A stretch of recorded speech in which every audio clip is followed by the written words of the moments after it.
Mr. Greenhold, is our live feed good? Okay.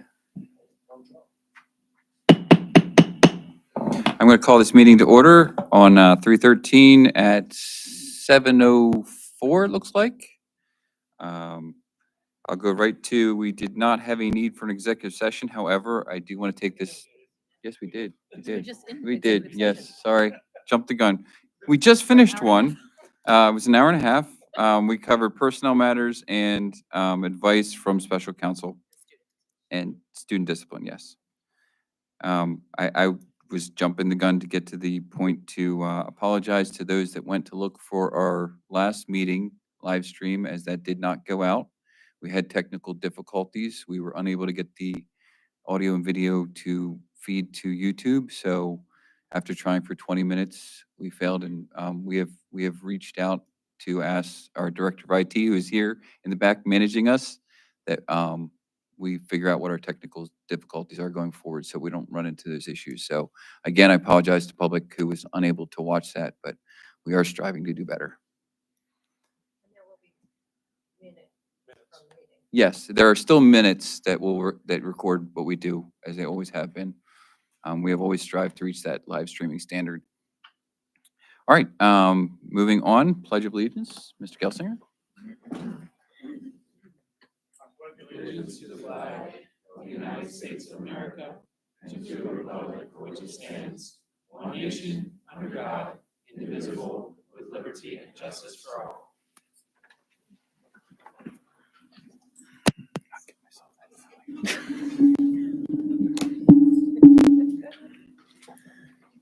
All right, attendance, if you would, Mr. Mummer.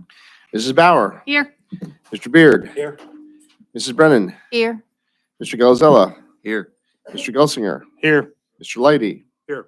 Mr. Plessick. Mr. Smith. Here. Mrs. Weaver. Here. 9 present, 0 absent. All right, recognition of visitors. I have a stack of people in attendance. We have a fairly well-attended meeting today, and I have, looks like 4 that have requested to speak.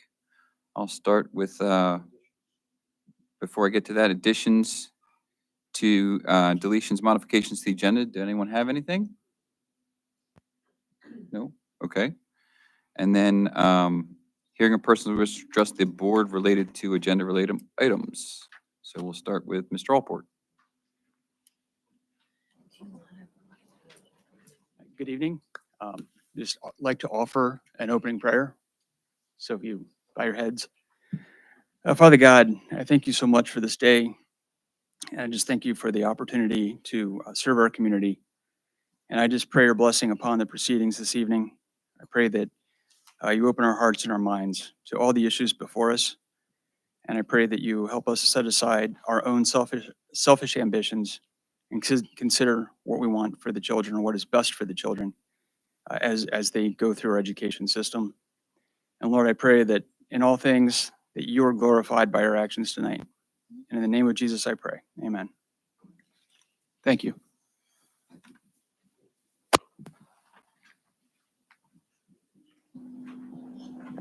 Mr. David Kurtz.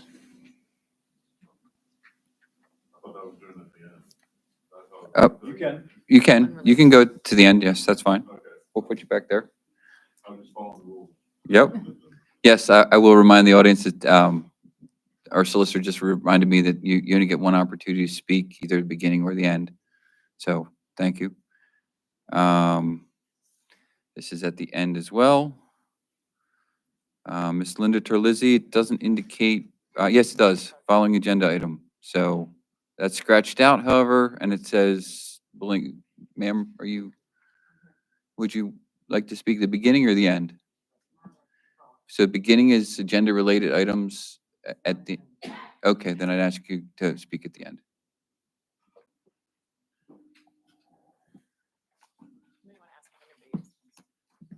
Anyone else want to speak on agenda-related items before we go further? No? Okay. All right, number 8, matters for which board actions required. We're going on to 8A, Mr. Smith. I am making a motion to approve 8A 1, 2, and 3. Second. Motion by Mr. Smith, second by Mr. Lighty. Any discussion? Pretty standard. Yep. Tires. Okay, can we do voice vote on this one? All those in favor? Aye. Aye. Opposed? Abstentions? All right, so moved. On to 2. Is that still you, Matt? 8A2, do you do all of them? We did all You of did all of them. Oh, there's, okay. We're on to 8B1. Ms. Bauer. So 8B1 is a recommendation to approve the special events rental agreement with Golf Cart Services to rent a golf cart from March 14th through May 20th for the athletic training, athletic trainer related to spring sports. Second. Motion by Ms. Bauer, second by Mr. Gelsinger. Any discussion? Just Mr. Lighty. wondering, what do we use that for exactly? It just says sports, but is there, they're just running back and forth between? It's for the athletic trainer. We have a gator or have a gator that's broken down. And so do you want to speak to it? Nate didn't expect to come up that early. I appreciate that because I looked for you and I didn't see your heads. So the update as of this afternoon, the gator that the district recently purchased is under a recall by John Deere. Has a faulty regulator. We received a letter that says park immediately, disconnect the battery, and discontinue all use. So evidently they burst into flames. So we didn't mess with that. We put it in the building, pulled it all apart so it can't spontaneously combust.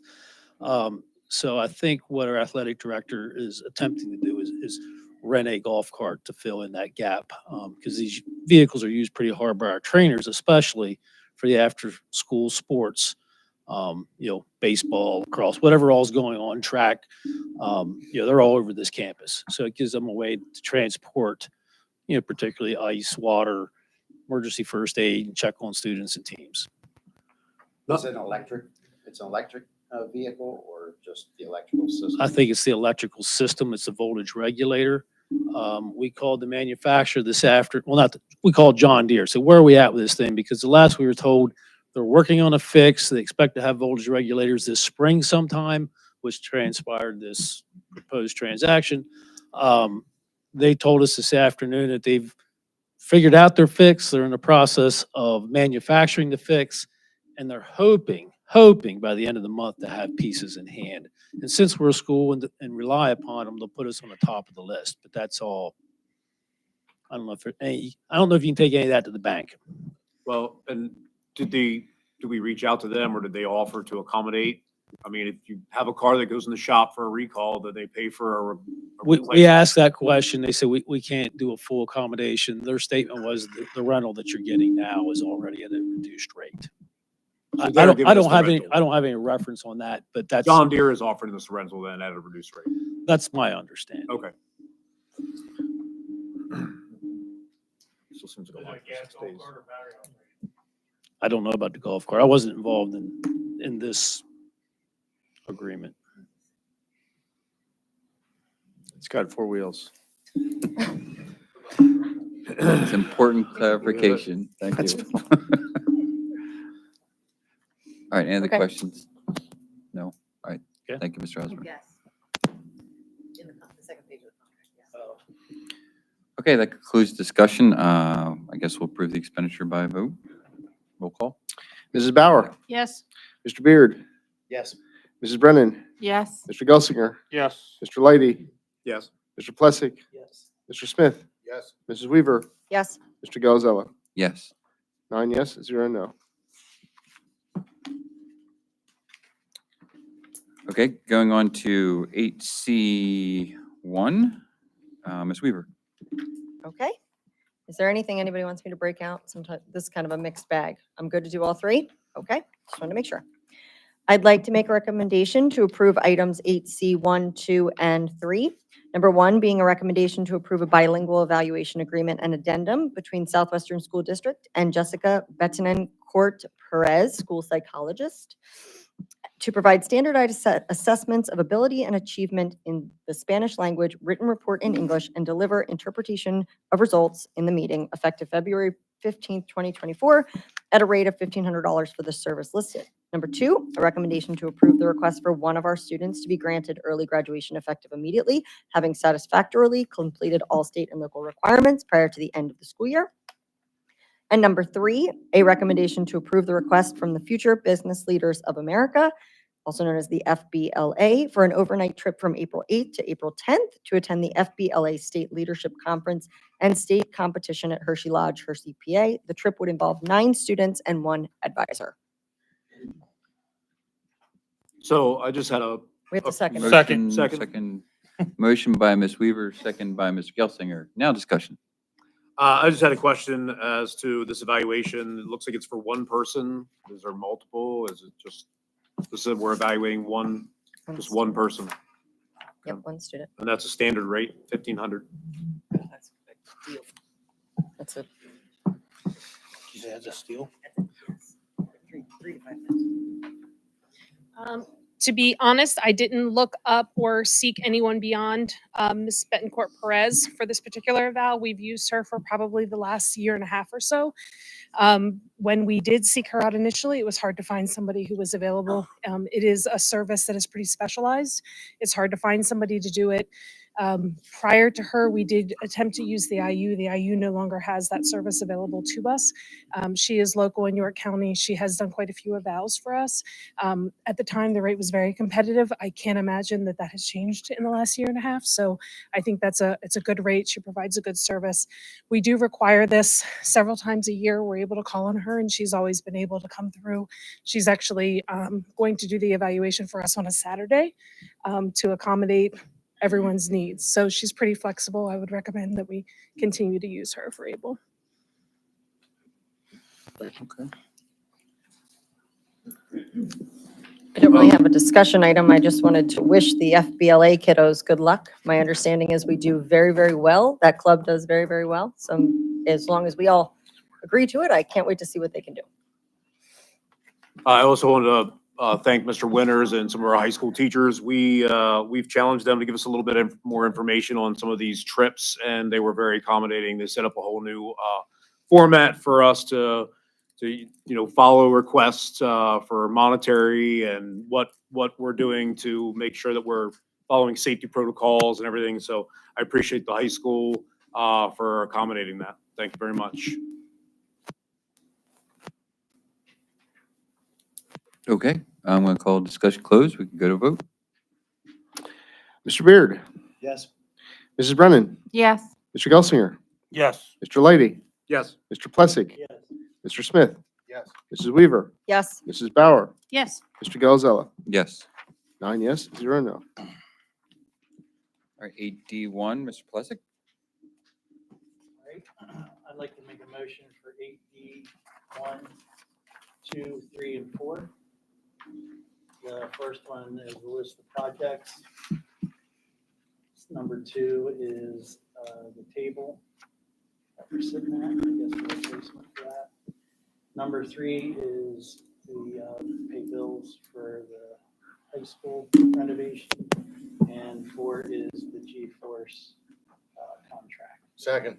All right, motion by Mr. Plessick, second by Mr. Smith. Any further discussion? Seeing none, we'll go to a vote. Mrs. Brennan, Yes. Mr. Gelsinger, Yes. Mr. Leidy, Yes. Mr. Plessick, Yes. Mr. Smith, Yes. Mrs. Weaver, yes, Mrs. Bauer, Yes. Mr. Beard, Yes. Mr. Galzella. Yes. 9 yes, 0 no. Okay, 8E, Student Community Relations, Mr. Leidy. I make a recommendation to approve 8E1.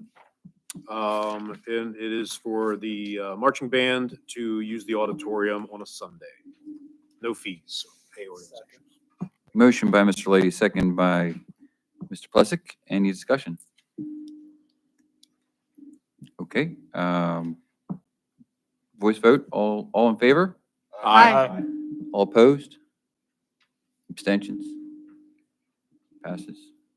I'd like to make a recommendation to approve 8E2, and it's a disciplinary matter of a student that was discussed in executive session.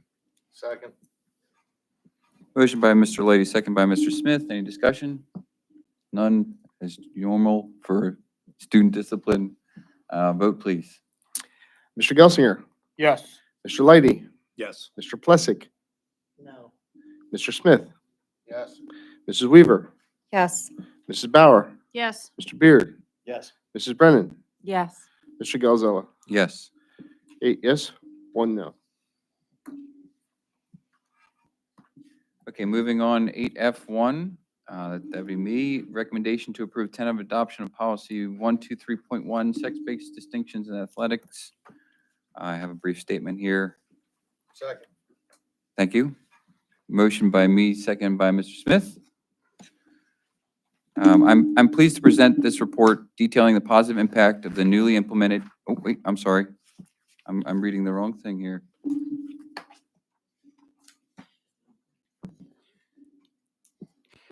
Policy 123.1 is labeled sex-based distinctions in athletics. This policy acknowledges the real and demonstrable physical and competitive differences between male and females in athletic performance. It recognizes one of those few instances where sex distinctions are permitted by law and by our policy to preserve fairness for females, increase opportunities, and increase safety. This policy also ensures all students are protected from bullying, harassment, and hazing. The policy also provides well-thought-out reasonable accommodations permitted by law and relied upon by the PIAA for years for when mixed-sex teams are permitted. The PIAA bylaws say that they separate boys and girls teams because of the real and demonstrable physical differences between boys and girls. PIAA recognizes that combining boys and girls for competition purposes would have a chilling effect on female participation in interscholastic athletics. PIAA also says that historically, girls' participation has been much more limited than boys' participation, and as such, they separate boys and girls sports to promote participation by females in a fair competitive environment. We agree female athletes deserve a safe and fair playing field, and all students, male and female, benefit from athletic opportunities. This policy protects all of those interests and more. The policy has been attached for consideration by the public and members of the board. I have made some notes, but I would open the floor up to anyone if they'd like to discuss the policy as it's been presented.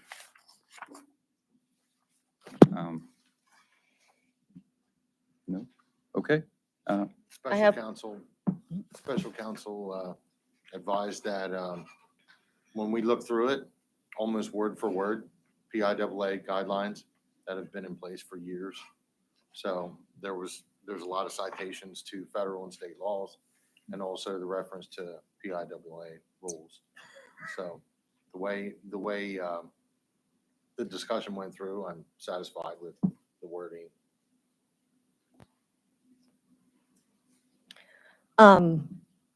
So as I read it, and please know that that is obviously my lens, not anybody else's.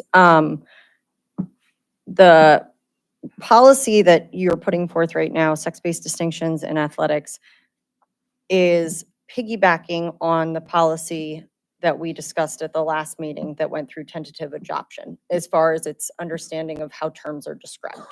Would that be a fair assumption in my point of view? Because they're not actually rewritten, It still defines sex, if that's but what you're not gender referencing. identity.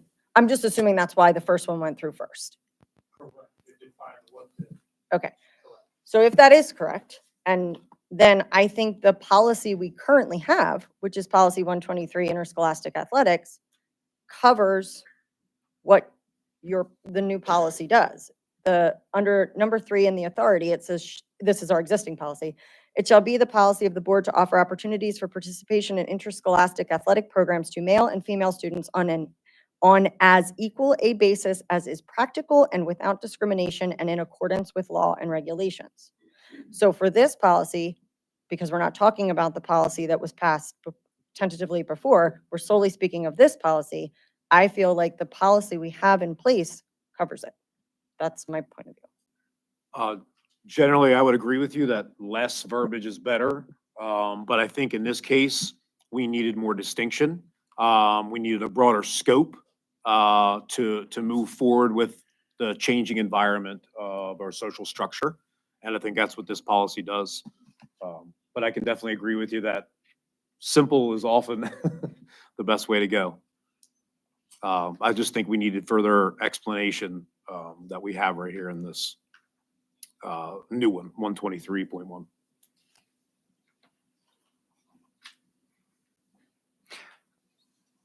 So I will say in reading this policy, I think it is more comprehensive. We have received extensive guidance on what the current case laws are or lack thereof. PA has no guidance on cases of this related to sports. So there's only one federal regulation that speaks to it at all, and that's currently in flux. This covers multitude of considerations that will make it simpler for our administration to manage. So that would be my overall response to that.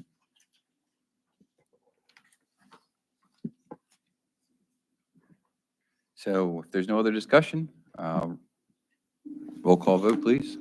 Mr. Lady, Yes. Mr. Plessick, No. Mr. Smith, Yes. Mrs. Weaver, No. Mrs. Bauer, Yes. Mr. Beard, Yes. Mrs. Brennan, Yes. Mr. Gelsinger, Yes. Mr. Galazella. Yes. 7 yes, 2 no. Okay, moving on to 8G, Mental Health and Wellness Committee, Ms. Brennan. Thank you. I do not have a report. However, I did want to say that I've been doing a lot of communication, researching, more communication, more just looking through some things, not just regarding mental health, but it could be behavior issues, mental health. It kind of is an all-encompassing committee. We will be having a mental health and wellness committee April 8th at 4 o'clock. So that really is the only update right now. And to that point, I believe Sources of Strength, Ms. Quick from Sources of Strength has requested to be at that. Did she Yes, confirm she's? So I did speak with Ms. Quick today. She has not 100% confirmed coming because she needs to talk to someone else that may come in her place. However, she is in communication with the other person, and their goal is to attend, if possible, to not only present any more clarification or information, but to also answer questions on Sources of Strength. Okay, thank you. Negotiations Committee, Mr. Gelsinger, anything? Nothing more than what we discussed in executive session. Just, I would ask if there's any board member that needs to have more discussion in another executive session prior to us putting the Act 93 on the agenda, let me know so we can schedule an additional executive session. Otherwise, expect to see that on the next agenda. Okay. 8I, Safety Committee, that's me, no report. 8J, other matters for board consideration or action. Anyone have anything? The only thing I'll bring up, Matt, is that there's no section for correspondence on here, and you wanted to discuss that a little bit. I don't know if you want to throw that under planning. Yeah, I intended to cover that in planning. Okay. Yep, but I appreciate the reminder. So proposed March 27 agenda items. Anyone have anything to propose for the next meeting? The Act 93, Act 93. unless somebody needs another executive session. So those of you that have any other questions, let me know. Otherwise, expect to see it. Right, and likewise, along those lines, we're gonna have a discussion regarding the Dean of Students position. I would suggest we resolve to add that discussion we're gonna have to our next agenda item, but, to our next agenda for the next meeting, yes. Should we also put on there for carrying budget over to that meeting as well? Because we're discussing it this evening, but we need tentative adoption on that, Let's right? ask Jeff. Well, I think we weren't going to do it at that meeting because neither the chair or myself will Right. be available Right. at night. Oh, right, so it's to the next one. Yep. Gotcha. Okay. What was the thing we discussed at the Building and Grounds meeting that was budget related? We were trying to determine. We had a conversation, we had to cut it off. We wanted to have it. I don't remember what it was. I don't know, but we can add Yeah. that to the budget. Yeah. Agenda is needed. So currently, we have no further items to add. So on to 10, planning discussion, budget discussion. Mr. Marver? Or, I'm sorry, Katie? Either. So based on our discussion on Monday evening, yeah, just pass me down. Thanks. I'll take the extras then. Based on our discussion on Monday evening, the administration went back and started to look at potential areas of considerations for the board for budget reductions. And so you'll see, well, I'll wait till it goes around to everybody before I start talking. That'd be better.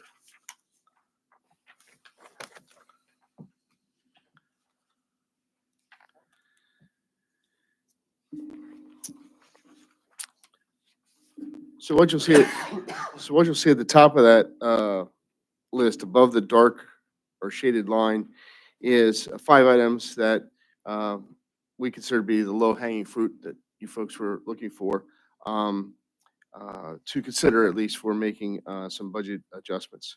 We had discussed on Monday the library donation. We discussed, well, the other ones we didn't really discuss on Monday, other than driver's ed at the bottom, but the budgetary reserve, we feel that we can reduce that by $25,000. It was budgeted $200,000, reducing it by $25,000 to $175,000. Still, we believe to be satisfactory. Tuition is one of those hard areas that we budget a chunk of money for. And in looking at that, looking at where we're trending this year, we could probably cut $25,000 out of that and be safe. So that's why you see that listed. Same thing with charter school tuition. In January, when we were putting the budget together, our numbers were higher. We had more kids there. Now we had a couple kids go out. And so what I do is I take what the current amount is and increase it by 10%, because it's based upon our actual budgetary costs. And our budget costs are going up by somewhere in the neighborhood of 7 to 8% on an annual basis. And so, a 10% increase is fine. 10% is going to be closer to 3.1 million instead of 3.154 million. So we could reduce that by 54,000. And the other item we looked at while we were asking to increase the PCAs from up to 10 new ones this coming year, in addition to the 10 that we have for the classes that we're taking back from the IU, we thought we could pare that back by 3 and change it down to 7. Now, again, we don't know what that number is actually going to be. It could be 5, it could be 15. We're going to purchase what we need to purchase, but from a budgetary perspective, we felt that would be something we could make an adjustment to. Below the solid line, you're going to see a couple of other items. In the past, we have made adjustments to band instruments. What you see there is something we have done in the past. We've gone from $25,000 down to $15,000, or a reduction of $10,000. There was some discussion on Monday evening about the summer rec contribution. So I've listed that as well in case that's something that the board is interested in. And there was some discussion about driver's ed. And I wanted to just bring to the board's attention, we did some further analysis on that. We do charge a fee for the driver's ed behind the wheel program of $275 a student, and that generates $46,000. Our cost for that program is about $39,000. So if we would, so we're covering our costs. We're more than covering our costs. So eliminating that would just be a loss to the district, as opposed to really a cost savings. If you wanted to save costs there, you'd almost have to eliminate the entire program, which would mean also eliminating the teaching position. That would be the only way really to save costs. But I thought for the purposes of discussion, I would have something here so that you can look at those and provide additional direction if you want. There was no real dollar figure that the board directed the administration to come up with. So these are just some thoughts that we had, and thought we'd bring them forth to see if the board is okay with them or wants different ones or wants to keep them or whatever. So I would open it up to discussion or turn it back over to Katie. Well, I appreciate you coming up with these so quickly. I didn't anticipate that we would I have didn't more anticipate, discussion points. I didn't anticipate them coming up this so quickly either, but it's one of those things that I said, okay, we just had an opportunity and they were low hanging, so easy. And I thought, well, since we have it on the agenda to discuss it, if time permits, that's what it's here for. So to try to keep the process moving. Yeah, I also appreciate you outlining not just the cost, but also the fees, since we'd talked about and didn't really understand the fee structure with the driving. So thank you. Yeah, I think this is great. This is kind of more than I expected, so I appreciate that. The one thing I will say is, I know that, as you mentioned, band instruments are kind of a regular cut for us. I was hoping, can anybody speak to where we're at with band instruments? What kind of situation? Are we in need? Are they falling apart? I know it's a regular cut, and I don't want to continue to cut stuff that I would say they always say they're in need. I know. That's why I'm looking for an outside perspective as to what situation. I mean, maybe we should walk over there and look at them. I don't. So Yeah, it is, do we it know if would, they're replacements or if it they're? would be a K-12 piece as well. So Right. it's, Yeah. so it's for all. It's for instruments at K-12, all right. levels. And it would be replacements. It would be certainly if, there are new kids coming in who need access to an instrument, we'd be able to provide that as well. I'm sure we could get you more exact about like an inventory. I don't have that information today. We usually work with the music teachers at all three levels, and we go out to bid. We'll bid out $30,000 worth of instruments, and they know that they're limited to X. So we wait until we see what comes in the bids, and then they pick and choose what they have the greatest need for, what they think is the greatest value. So it has been something we've done in the past. Some years we have made cuts to it. Some years we've kept it at $25,000. It's below the line, and the way I look at this chart is the stuff above the line, I think is pretty safe. The stuff below the line, I would say that's something for the board to consider. You provide direction. If the board's not comfortable making those adjustments, we don't have to make those adjustments. If you are, we are. I think we would want input from the music department on. Yeah. Yeah. So just a perspective, I don't know that much about instruments or especially the cost, I but don't either. I would just give an example from what I would imagine is, we probably don't have a whole lot of cellos, like a big bass or stuff like that, but they're probably quite expensive to replace. So if we had just one of those that, a child was interested in using and it was just irreparable, I'd hate to miss out on an opportunity to play a whole instrument because we couldn't replace the one here that's just 20 years old. So, a couple weeks ago, they had the moving up meeting for all the 8th graders that were heading into the choir, orchestra, and band programs in the high school. And obviously, that is one building, but they made the comment that they've seen exponential growth in that area starting from the K level. So they are actually diversifying and adding more courses at the high school level as these kids are matriculating up to make sure that there's diverse options because, they're seeing so many more kids which is wonderful, being interested in music. So I would guesstimate that the answers you're going to get is we've seen a huge growth in music just because I can't imagine they would have told 100 parents in a room that, and it wouldn't flesh out that way. So, I can speak for my own children's school. When my first went through, he's now in 9th grade, there were like 6 kids in the band. And this year they have at least double that, if not more. So like Jeff was saying, if this was more of I don't know if you want to do this cut, then I would say leave that one alone. I also can say, both of my younger two were instrument players, violin and viola.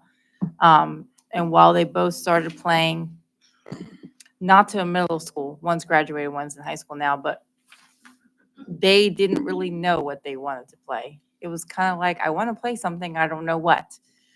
So when that happened, the instructor, director, chorus director, or the orchestra director, which at that time was Kuntz, allowed them to use the instruments that they had in the school before I was venturing to mention music to pay for the expensive instruments. So for me, it was nice that they had these instruments in the school already to allow them to kind of test and see until we actually got our personal bought instruments. So I appreciate that as a parent. Mr. Mummer, can you explain what would fall under the category of tuition regular ed? So a lot of that is mainstreaming from IU students we have in other school districts. When they pull them out and do regular ed, we get a bill for that. Okay. And so that's primarily what that is. We looked at it last year. I think our actual cost was 67,000. And right now we're trending this year to be somewhere in that same ballpark. That's why the reduction from 90,000 down to 60, is doable. And with us reclaiming more of our classrooms from the IU next year, do you see, do those go hand in hand, or would we still No, be not doing necessarily. those These are things? classes that are in other districts because we already have them in our district. We would not be billing ourselves for Okay. mainstreaming. So I think Okay. that, I don't Just think wanted to that make sure I impacts us understood that so one. much. Thank you. Okay, so are you looking for these direction on these items tonight, or is this just for, this is where you see? Whatever the board wishes to do. We don't need direction. I mean, if this list is acceptable down to X, Y, or Z, what line, yeah, that's fine. We'll incorporate that in the next summary budget pages that we give to you. Obviously, it's still an ongoing discussion. If there's other budgetary items that you've come up with that you'd like to discuss or like us to get additional information for you, we can certainly do that. We'll take that information back and develop that. Again, we just are trying to keep the process Mhm. moving forward. Incremental, right? So the additional PCAs, taking that number down confuses me a little bit, Okay. only because I think we've learned through the year that that need is increasing, not decreasing. So to under budget, and please understand, I am not saying you don't know what you're doing. I know you know what you're doing. I'm not sure. I don't know how you do what you do. But if any of these were to stick out at me, like, I think we might actually hit that number, it would be that one. And then because we are discussing, I also would like to reiterate what I said on Monday, that I do not believe we should be removing the library donation. I think that while we do have excellent libraries in all 6 of our buildings, I've been in all of them, they are beautiful. I do believe that we need to remember our preschool children who will matriculate into our kindergarten classes and do not have access to to these buildings yet. Our homeschool children, which Mr. Gelsinger brought up, which I honestly hadn't even thought of, and who are our responsibility, as well as our online learners, because online learning can be a choice, but it can also be mandated. And if we mandate online learning to a child through an expulsion hearing, they can't be on campus, which means that they would need to be able to go somewhere to access the information. So I said it on Monday, and I just would like to reiterate, in my personal opinion, I do not believe we should reduce our donation to the library because our students do use it. So as far as the PCAs are concerned, that's something that we don't know what the actuals are going to be. So when we looked at that and looked at it a second time, it could be 5 kids that need PCAs. It could be 15. It could be 25. Keep in mind, the last 2 years, we've added about 20 and budgeted 0. So we've been able to work them in, and when it needs to happen, it needs to happen, we do that. Having said that, the other thing we look at is if you're adding 1 a month, you're not adding all 10 at the beginning of the year.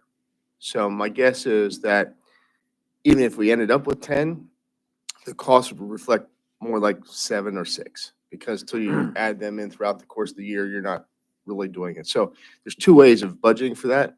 You could say you're adding 10 in and only budget at 60% of what 10 would cost, or you can take 3 out and do the same. I thought it'd be easier and more directly relatable if I didn't change the cost per PCA Right. and do it that way. So that's Makes kind of the philosophy of why we did that. Again, you're exactly right. Whatever those costs are, if we have those needs and we have to do it, we have to do it. So if you want us to keep it at 10, we can keep it at 10. You want to keep it at 7, do 7, you want 5, you can do 5. It's entirely up to you. You tell us the number that you're comfortable with, we'll make the number match that. So to your point with PCAs, I appreciate that distinction, and I think that's a good consideration to take in budgeting. As you say, we can come up if we need to, but as we're incrementally using them, it makes more sense to budget for incremental use as we go. So I consider that a valid cut that I think we should do. I'm gonna disagree with Ms. Weaver on the library donation. I think we provide ample books and library services to our children in our district. While I understand the consideration for preschool, they're not in our school. Our school is developed to support the students in our school. So whether it's homeschooling or preschool, our duty is to spend taxpayer money to provide an education to our current students. So those would be my two weigh-ins on the budgetary items. Mr. Beard, would you be so kind as to reiterate some of the information that you learned from the township meeting as it pertains to those donations that you stated on Monday, since that wasn't Yes. available? So, as a starting point, I'm in favor of, I'm sorry, can you move your mic in so people can hear you? as a starting point, I'm in favor of the first 5 budget cuts. I certainly would want to hear more from the music department about band instruments. We want them to have good quality instruments for the program. So I think we need some input from the music department, though, to see kind of where we are. Who knows, maybe more than $25,000 is necessary. So specifically concerning the Guthrie Library donation, there was an article in the Evening Sun, 29th of January. I think it was updated on the 30th. And the substance of the article was really about the library leasing some of their space to the Hanover Historical Society.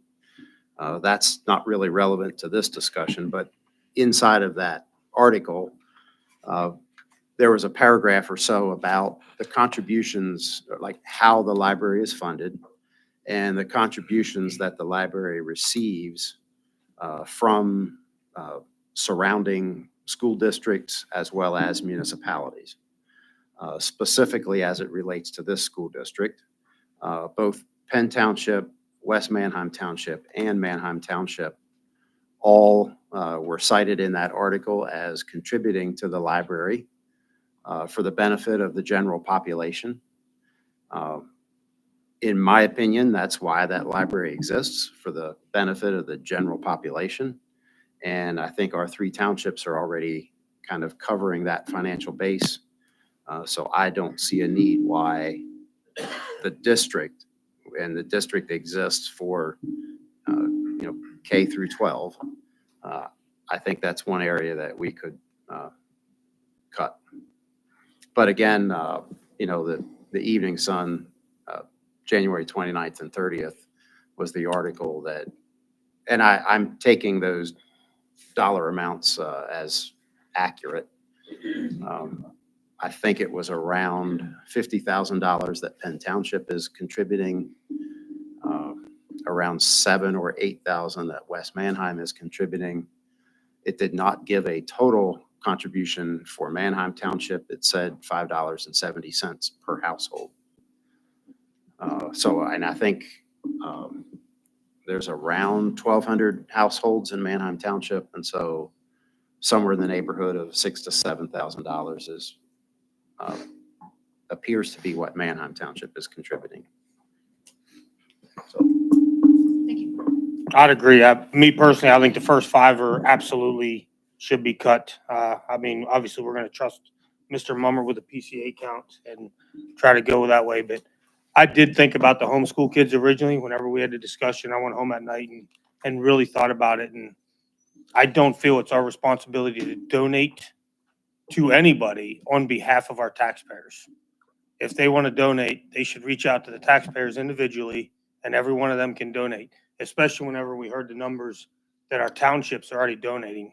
So in a sense, our taxpayers are getting tapped a couple of times to donate to the same entity, where they should reach out to them. It's not our job to donate somebody else's money, in my opinion. I think we still need to go down that summer rec program a little bit because I'm not a fan of cutting that, but I think people need to understand one of the reasons why it's on there is it's starting to get out of hand.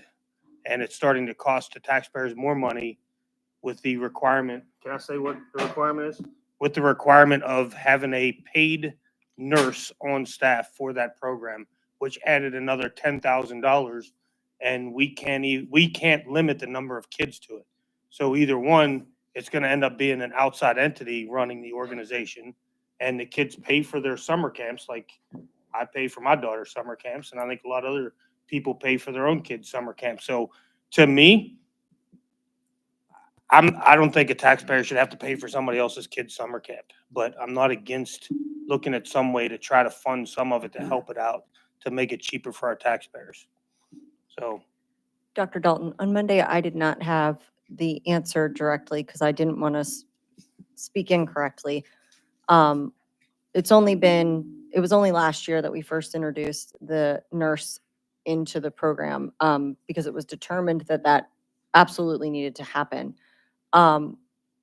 Is there a specific law that caused that versus the 30 years the program was run without one prior? Or what was that, the legal advice that we have a nurse on staff due to? Well, There's just an ongoing need to ensure that the students are, that they're safe. And I think what might have changed from the past to now is districts running rec programs. Now, you might have had yours for 30 years, but plenty of our school district clients were starting to operate their own summer camps and without school nurse coverage. And the reality is students are on the district property. And so your policies still apply for health and safety 365 days a year. Okay. So that is the basis of that advice. Thank you. so if an outside organization was to use the facilities, would they be required to have a nurse on staff to fulfill the requirement of our policy? I probably need some more information, like an outside camp.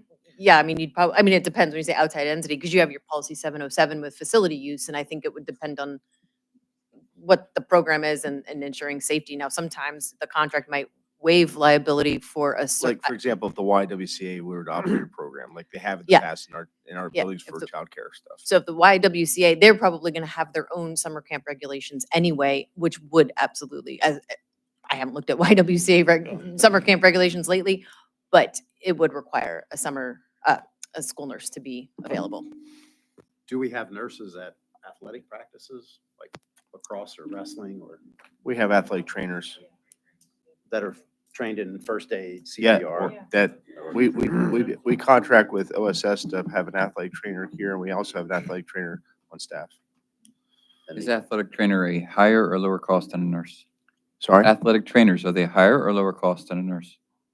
Yes, That would be lower. I don't know. Yeah, I think it would depend on. Don't know? I don't know. Okay. Well, even Um, nurses within the realm of nursing have different scales Right. of pay. Yeah. So that might be a way we could incur some savings if we had much like our sports, that several of them just use athletic trainers. My guess If is they're- that's probably more expensive because that's more highly trained, I think. I know we were paying our nurses last summer, it was $25 an hour or less. Okay, And I think we're probably paying at least that for the athletic trainers. okay. We can find out. I mean, that might be one comparison we could do to see if there's a way we can incur some savings.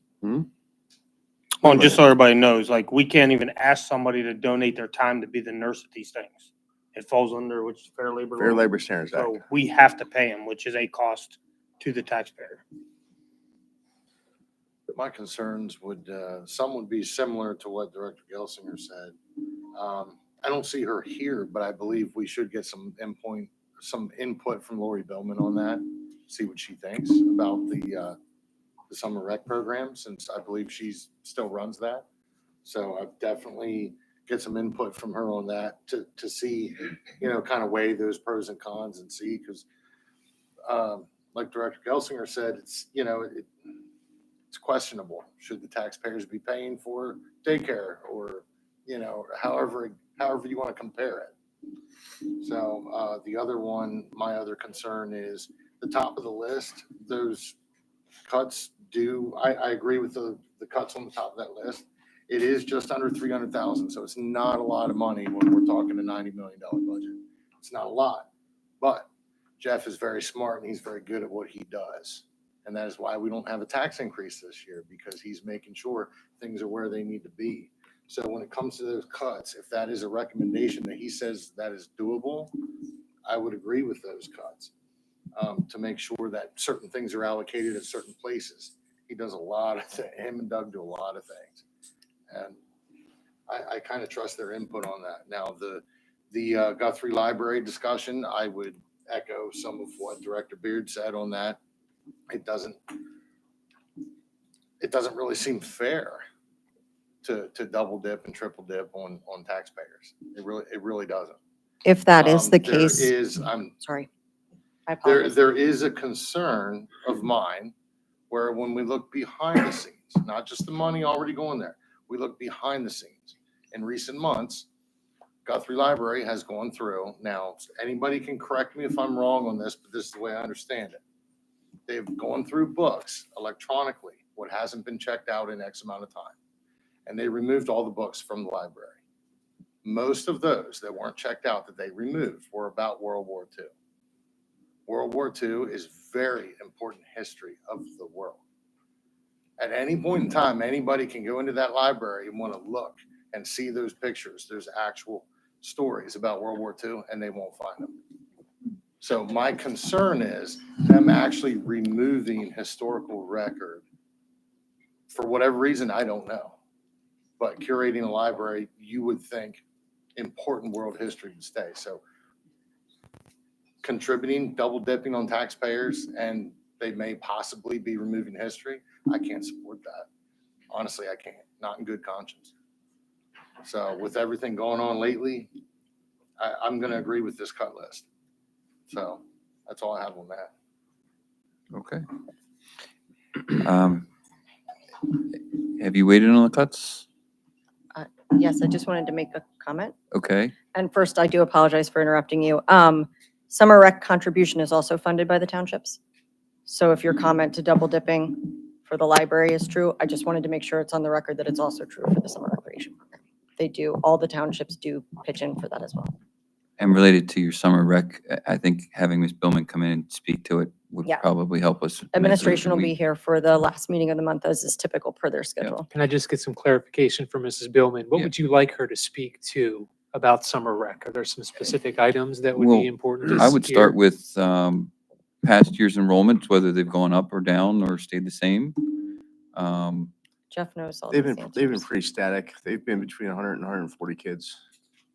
To serve They about 100, don't 140 change kids. that much. It hasn't changed that much the last 5 years. Not since we turned the program to, after, well, post-COVID, when the Post-COVID. program had a complete rehauling. Okay. And teachers that we have managing that, just one or nobody? We or don't have any who- teachers per se. You mean the college kids that are college- hired? All college students? Okay. Correct. So how many college students are employed by it, right? it's How many 9. people attend it? Well, And Other expenditures, maybe perhaps like food costs There are no or food costs. other, The other expenses are less than $1,000. Yeah. And those are T-shirts. I okay. think the staff have T-shirts that they wear, so you know their staff. Not 100% sure of that, but we've, Okay. my understanding is T-shirts. 2 years ago, they bought a Easy Up tent because they had to be outside because we were redoing the inside of a building or doing something inside. They couldn't be inside. We had them outside. Maybe that was the COVID year. So we bought tents so they would have some shade. But we don't feed them. They sometimes have some crafts that they purchase. They occasionally will purchase a ball, like a big rubber ball for outside activities. Part of the concept at one time was to also take them inside and allow them to have reading time to read. I don't know the program as well as Lori does. She knows it much better than I do. And that's to the point, right? So directing what Ms. Billman would address. And the other part maybe would be, what activities do they engage in? What level of liability are we incurring here, right? That we're suddenly getting a $10,000 coverage on. Are they, if they're sitting around in a reading circle, right? Well, that's not all they do. I know, They- I they are- they understand. are It's outside- exaggeration, but yeah. They are the outside point. exercising and Yes. doing things too, which Yeah. lead to injuries. But- And Have these her things. do a comparison? That's what I'm saying. Just generalize, cover what the program entails. It's her program, right? She should be able to speak to it before we She go. can, she can speak to it. Okay, just so past enrollment, historic, look at that number of summer help coming in, sort of a supplies count, kind of an idea of what that is, program design in general, kind of activities that they do. Anything else you think? We is know what the relevant? costs are. The costs have Well, historically been somewhere Jeff's around the cost. $18,000 a year. Last year it went up to $28,000 or $27,000 because of the nursing element. So that's the only incremental increase that we've had. So it had historically been that cost. I mean, the cost is the college kids' labor essentially is it. So it's not been an overly costly program per se. Again, you're only serving 100 to 140 kids. Unless, Follow-up question to what you just said. So I know that what was stated on Monday was that the college students are typically like leaning towards an Correct. education-based field. So I know that the last two, I want to say two, maybe 3 summers, the public pool has had a lot of challenges with getting students to work those hours. Is there any concern, or has there been any concern of kids not returning and not being able to fill those positions? That hasn't been a problem thus far with that program. I think the ones who want to go into early childhood education want that experience and want that background on their resume. So we haven't really had that, and we see them coming back year after year while they're in college to work in that job. Now, again, part of the reason, as Ms. Weaver was saying, that they start the hiring process now is they're coming back from spring break and they're starting to look. And obviously, if you're in college, you want to have some gainful employment during the summer. So they're trying to see if the program's going to operate or not, so that they can make a determination whether they're going to work there or work someplace else. So that's the only timing issue with regard to that budgetary item. And I think that answers your question. Other general stuff I could probably answer because, like I said, budgetary stuff, I do the budget for that program. right. I do, we write the checks, we they go through our payroll. They're our employees. Right. So it's pretty straightforward. I just want to give her the opportunity to speak to her Sure. own program and the worth that she sees in it. Yep. Right. I mentioned comparison because of the change in hours. It used to be like 6 hours, now it's 2 in the morning, 2 in the afternoon. How are they splitting that as far as the college kids? So if she could do a comparison from before when it was, a large part of the day to what she sees now with it split up and, kind of, what her perspective is on that. And I think we would all appreciate. Dr. Friel, you'll need to bring Brian Cromer in on that too, because the program has always been a 2-hour program while Lori has run it. It was not the 6-hour program. Dr. Cromer used to run the program, so he will have years and years and years of knowledge of running that program for you guys. I just had another question about the nurse. I know we said that, there was athletic directors for sports and stuff like that. And I believe we said that the college students do get first aid training before they come in. So what level are we actually talking here of having somebody there to provide aid? So the reality is that and I'll say publicly funded in general, right? Whether it's through the district and through the townships and it's here on district property. I would not advise at all any discrimination. Like any kid that comes in, you allow, and some of those students might have medical needs that go beyond first aid. I mean, diabetes, insulin care, seizures, things that I don't know off the top of my head. And so that is just a good way to ensure that you are protecting the district and the students, more importantly, the students themselves, and making sure that they're healthy, is having a school health nurse or a school nurse who knows, because some types of treatment cannot be delegated. They have to be done by a school nurse or somebody who is trained in that area. So. And that is what prompted it. I mean, it is that concern. I mean, none of my kids have ever had any kind of health concerns, but I can tell you if it was my child that had more severe health medical needs, I personally would not want a college student treating them.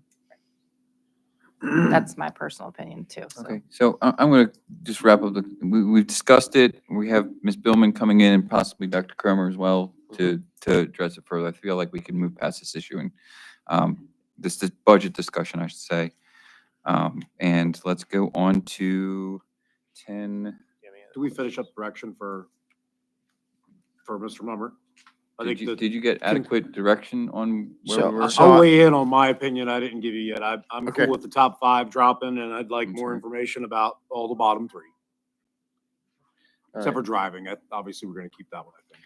All right, so we'll go ahead and make those adjustments for the top 5. And is there any other budgetary questions and or information that you'd like to get from us? So that we can work on I that. have a question. How many times have you paid the library donation or not paid it, I guess? 'Cause We have paid, I've been here 22 years. We've made a contribution probably 20 of those 22 years. There have been some years that we've had really difficult budget years and it was cut.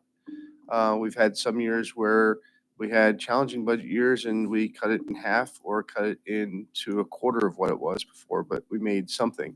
But I would say the majority of the 22 years I've been here, there were contributions made. Okay, yeah.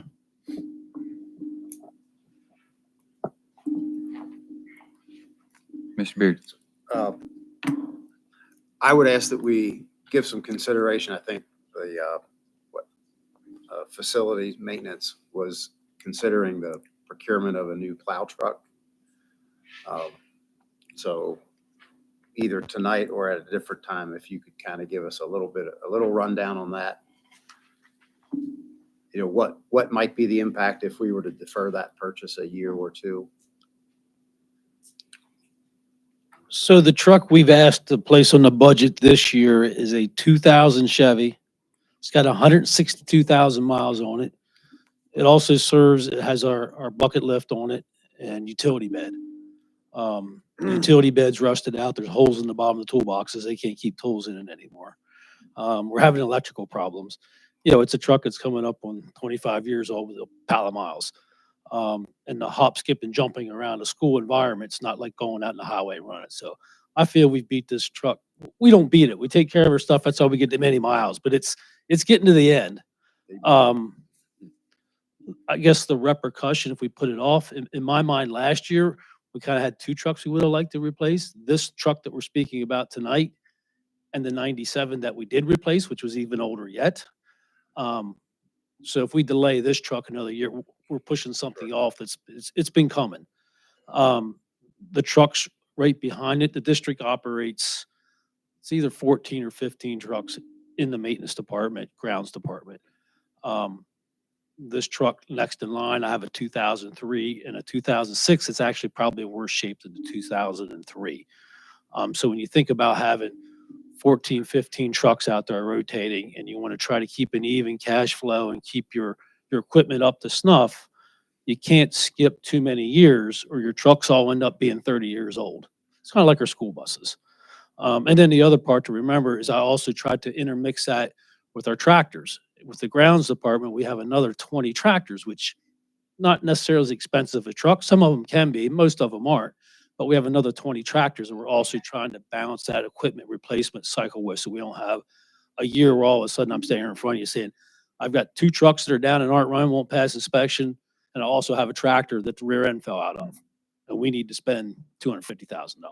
So that's what we're attempting to, a lot like our 5-year plan with our building facilities. We operate the same type premise with our equipment, try to keep an eye on this, anticipate what's coming at us, and not get any of those bumps that are so painful that it just brings us to our knees. All right. Thank you. You've convinced me. Is the size of the van necessary? Like you couldn't replace it with another gator or something like that? Definitely. So- We have a truck. So this is a truck we want to replace. What we found is that the 2500s, which we previously have, and we still have some, when you hang a snowplow in the front of those, it beats the snot out of them. And then you couple that with the utility bed on the back. So this truck, it really gets a lot of load on the suspension. The 3500s, we just feel hold up better. Not that they don't take a beating, but everything's that much heavier. And it puts us in a better position to get 20 plus years out of a truck. It's seeing hard use. Whereas if you go to the lighter trucks, you know, we had a couple half tons that just, those things just ragged out right away. So the 2,500s are better than a half ton. The 1 tons, we feel, when you hang a plow on it and a utility bed, you're just putting a lot of use on it. And correct me, that 3,500 you have quoted at 55 grand, and you actually can find one for that price? Well, that's what we looked at and saw this probably November, December, when we were putting Okay. that budget together. That's a bare chassis truck. We still have to add the bed to it, add the plow to it Okay. at 54. You're at least getting the heater and stuff in it, right? We are. Yes, we are. 'Cause that's Guys don't- cheap for a the guy- 3,500 truck. The guys don't like going out and plowing in the snow with no heat. That's kind of hard for attention. And we do the snow removal in-house. So they are all being used. Whenever we have any snow events, it's all of our guys using the trucks to clear off all of our asphalt. Unless we get 2 feet of snow, in which case we probably need help. Thank you. All right, I do apologize for missing you two in the discussion before I closed. So at this point, I believe everyone's spoken toward budgetary cuts. And Mr. Marmot, do you have your indications that you need? Thank you. Okay. Now we'll move on to 10B, discussion regarding high school dean of students position. So I'll do just the initial lead in here. There's been a multitude of people who have come forward and wanted to highlight the success of our current foray into dean of students that is currently temporary. And we're basically exploring making that permanent as soon as possible. So I will yield the floor to you, ma'am. Okay. Thank you for letting me come and talk about the positive impact that the Dean of Students has had on our high school. I really think the students have reacted well to the expectations that have been given because I came in halfway through the year. So students starting in September really had a change come January, and I really want to applaud them for the changes and rolling with them. So I'm not going to read everything to you, but I'm going to highlight data. Coming from a special ed background, data doesn't lie. So if we want to go to the first page at the bottom, daily infractions taken from January of last year's time to last Thursday. Dr. Downs and I pulled the data from last year versus this year, same time period. Daily infractions are down 15%. So that's a daily thing that's going on. 15% of the infractions are down overall. Aggressive behavior is down 81% with infractions. Teacher discipline referrals are down 80%, and unexcused tardies are down 75%. Those numbers are extreme. And you can see that it has truly made an impact in our school day for our students' learning. Along with the qualitative data, you also want, or quantitative, you want the qualitative. I put out a survey to our staff. It was totally voluntary, so they did not have to do it if they did not want to. But we have 88 teachers. Of those 88, 75 decided to voluntarily do this. And we did have one SRO officer complete this as well. So the first question was, discipline is addressed in a timely manner. 91% strongly agree, 8% agree.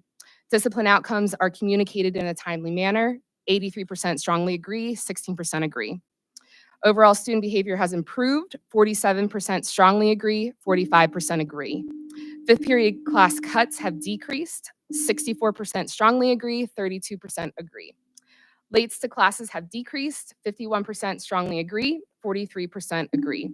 Hallway roaming has decreased. 63% strongly agree, 32% agree. And then unsanctioned cell phone behavior has decreased. 35% strongly agree, 42% agree. And I put the cell phone one on there because the policy is new that we've implemented. But then looking at the comments, which I also gave you copies of, one of the people in the very last page stated the cell phone thing is my fault because I don't have time to stop class and email or give it attention. So I think that depends on your own personal cell phone policy in your classroom and what that looks like or what you decide you want that to look like. I also have given you all the comments from the staff. They did not have to create a comment. Those are all comments that they decided that they wanted to add to their survey. And the very last page for our visual learners is a graph just showing you the questions with the percentages. I really work with a great group of teachers. They have really done a phenomenal job with keeping the expectations the same, have been contacting me. And then also our administrative team of Wes, Nate, and Keith have let me kind of take the reins and roll with some new initiatives I had that I talked about in my interview. And they have been extremely supportive in what I'm doing at the high school. We also have met with Dr. Friel and Dr. Burkhart twice as a team to talk about what we see, some minute changes that we want to do, or some things that I see in the upcoming weeks. So everyone has been very supportive and positive. So thank you for allowing me to kind of share my data. I definitely appreciate you coming and providing all of this information. So I'm curious to know, so this has been happening for just a couple of months now. 2 months. So going into this versus now, how do you feel? You know, you've shared how everyone else, their quality of life, if you will, and the improvements there. So the impact, what about the impact that you feel as though you're providing? For myself personally. So I absolutely love the job. For me, it's interactions when I have to be, the bearer of bad news with discipline, but then I'll turn around and see that kid at lunchtime and we'll have the best conversation. So the climate, in my opinion, has gotten a little lighter for some of our kids. The kids who are doing what they need to do, I think they've appreciated that, some kids are now seeing some of the discipline that just our assistant principals just didn't have time in their day to deal with. And then our kids who are not doing what they need to do at times are thriving off of structure. It also allows me time. For example, Joanna and I got to talk about the Titanic. So lunchtime allows me to talk to kids that I normally wouldn't get to talk to. And Emerald and I saw in the hallway today, we discussed our annoyance with the dust in the renovation and how it's just getting into our throats. So it's really been a great experience to not just touch the kids in my field hockey team or in my link crew group or my 3 English classes. I now have the ability to talk and deal with all of the kids at the high school. I'd like to highlight a few comments from the teachers. First of all, there's a short, sweet one here that says this should be a no-brainer. So I'm in agreement with that. There's also one, I don't remember where it was, but discuss the different environment at the lunch area. And we ran into each other at the lunch and you expressed how much you enjoyed being there. And then that came through in the comments as well, that there's less food fights, there's less waste, there's less spoilage and messes, and all of that is represented from your presence there. I'm also glad to hear that you're enjoying the job, because the question was raised about whether or not you wanted to keep it, and I said you don't have an option. We're not letting you go, so I hope you're planning on staying for a while. We couldn't have picked a better person. Thank you. I'll throw in some personal experience in recent days. Was that last week? Yeah. I was able to be in the area and shadow the dean of students for about an hour at the end of the day. And in that hour, I got my cardio for an entire week. So that was interesting. She phone in one hand, walkie-talkie in the other. I mean, it was pretty intense. We had 5 minutes in between to go over some of those numbers, and I didn't realize there was that many comments. There's 40-some comments there from teachers, and I don't see any negatives. And then we went out for bus duty, and that was something else too. But let me tell you what, I shadowed her and saw her in action for an hour, and that was very interesting during 5th period. There wasn't kids all over the hallways anymore. And if they're in the hallways, they got to have a hall pass. And she's running a tight ship. So for those who haven't seen her in action, I've seen it. It's pretty interesting. So, and she's very positive about everything. Even if a kid, comes up and has an attitude, she's got that positivity to just give them. So it was pretty awesome. Thank you. Yeah, I've heard nothing but good things. And just for the process, so since this was a temporary position, Dr. Frill, will she be forced to interview again? I mean, obviously I speak on my behalf. I know I'm a favor of making this a permanent position. Sure. But when and if that happens, will we have to go through the entire process again? Or is there a way just to say, you've proven your abilities? Yeah, that's a great question. We have spoken openly about that, so I'm very comfortable in saying that our plan would be, if the budget passes, because it's already a budgeted item for next year, we'll be able to move Mrs. Broadbeck right into the role. I would like to say thank you. My child, although he's not getting in trouble, he obviously knows who you are and what you're there for, because as soon as I mentioned your name, he's like, oh, yeah. I'll take that as a compliment. And I do too, and I do too. I was like, yes, yes, that's exactly what she's there for. So the kids obviously observe and see what's going on, what your role is. And he didn't have anything negative to say. He just knew exactly what your role was, which is exactly what we want. So thank you. Thank you. I was able to meet with every grade level before the start of the semester, and I explained what my role was, the expectations that I have for every student, K through or 9 through 12, and kind of what would happen if you decide not to follow the school rules or school board policy. So I was very upfront with all of the kids. I also met with all of our sports teams in the winter, and I'm planning on meeting with all of our sports teams in the spring to talk about what it's like to be a Mustang athlete and how students look up to you and what your expectations are when you're in the classroom and also in the hallways. Would it be possible to bring Dr. Downs up for a second? Sure. So I was going to ask the same thing, so thank you for that. Don't worry, Dr. Downs. He's like, I get He to looked a take- little I get to nervous. take naps now. No. What do you mean? My sleeves are rolled up. No. I apologize. I'm So, impressed to be With presenting. with the creation of this position, the goal was to take a disciplinary portion of the assistant principal's day-to-day operations and work as a team to make sure that we're doing what's best for all the kids in the building so that they could also focus on other roles that they're also sometimes drawn from. Do you feel, and that's not downplaying what they do, obviously what they do is very important, but it's a lot. Do you feel with the creation of this Dean of Students position that we have been able to effectively do that and that Wes and Nate, while obviously are part of the disciplinary portion, are able to also move towards more of the observing of classrooms and things like the goals that we had set? Yeah, absolutely. We talked about that a lot over the past couple months with the team. When Nate, Wes, myself, we're out doing teacher observations, walkthroughs, IEP meetings, intakes at, other places, parent conferences, working with counselors, student concerns. So there's tons of meetings we're in every day. Unfortunately, we'd love to be out, interacting with kids in the cafeteria and things like that more often, but a lot of times that doesn't happen. So having her being the designated person that does that, now we do get out there as much as we can to assist and so on, but having that her primary role is huge for us. So it really does free us up to, like I said, be in classrooms more. Like Dr. Friel and I have classroom walkthroughs tomorrow scheduled. All those things didn't happen as often as they should have in the past because we were pulled in different directions. I mean, when student discipline happens, you have to deal with it. You can't ignore it. You have to deal with it. You have to meet with the kid. You have to talk to the teachers. You have to call parents. Any type of situation could take easily an hour or two. So that has definitely freed up us more in the past couple months. Thank you.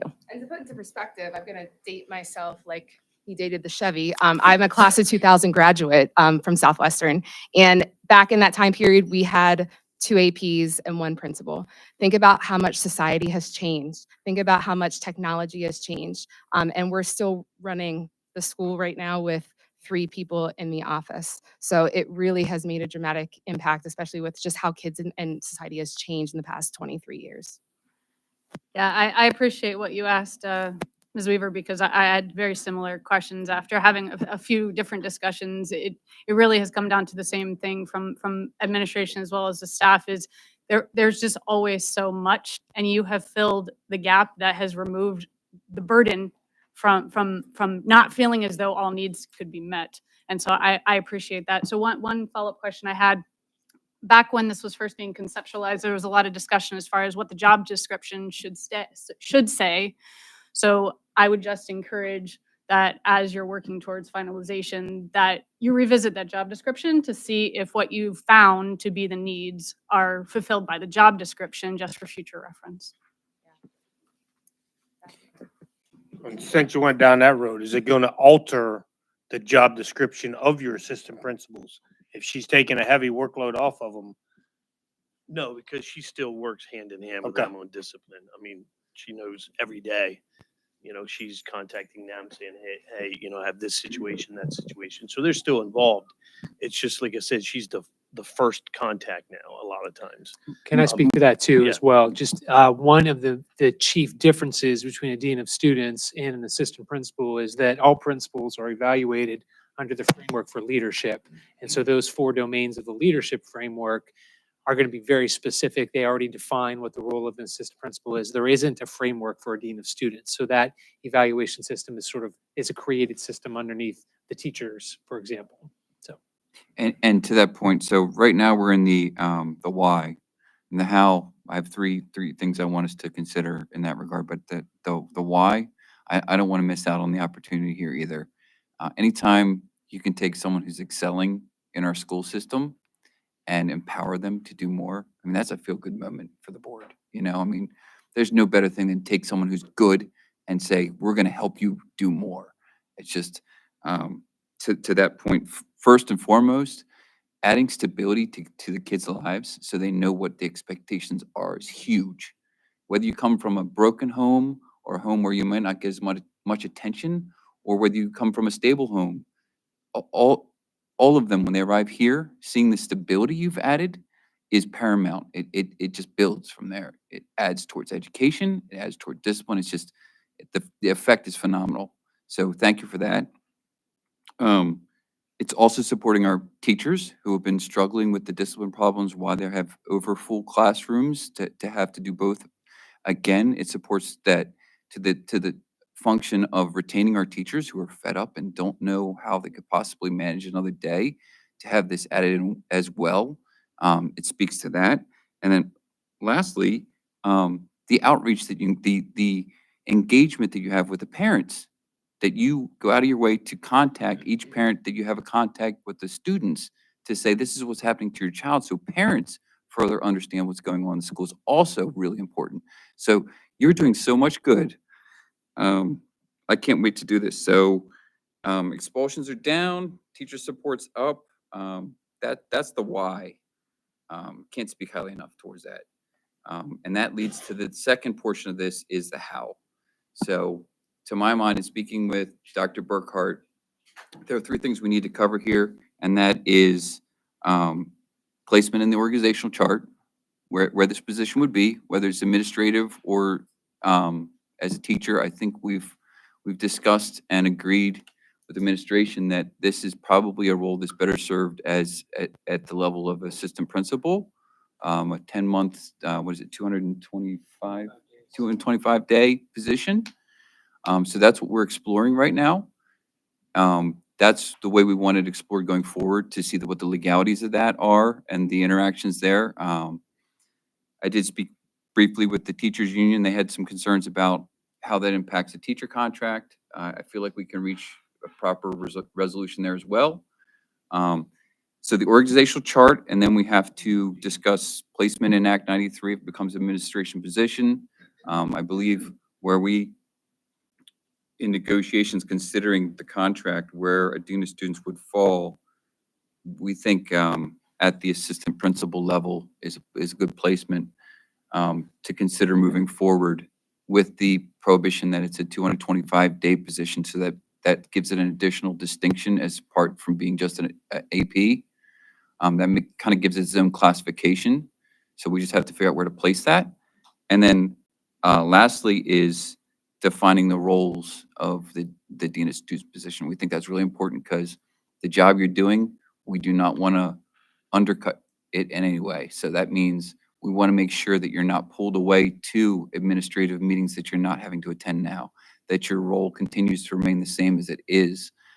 So unless anyone disagrees with any of that, I'd like to direct administration to go forward in that direction to further clarify on those three metrics, unless anyone has any.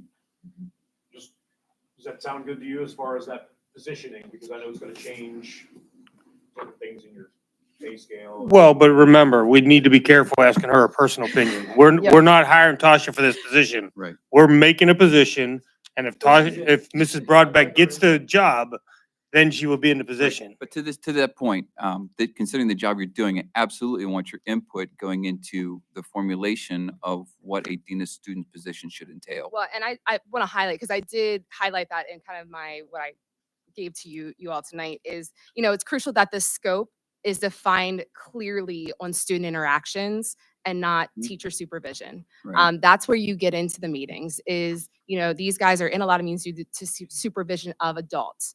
This really needs to say supervision of students. I'm doing 15,000 steps a day at least, Mhm. because I am out there. I am working the room, the cafeteria, and I'm working the hallways. So I need to be able, or this position needs to be able to stay doing that if you want to keep these numbers the way they are.